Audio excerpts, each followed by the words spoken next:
మన మధ్యనే ఉన్నది పరలోక రాజ్యం,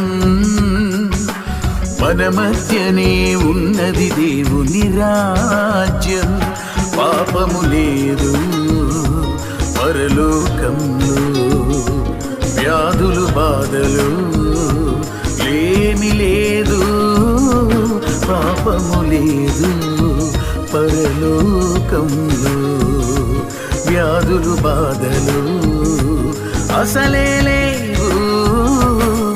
నీ రాజ్యం నాకు వచ్చునుగాక,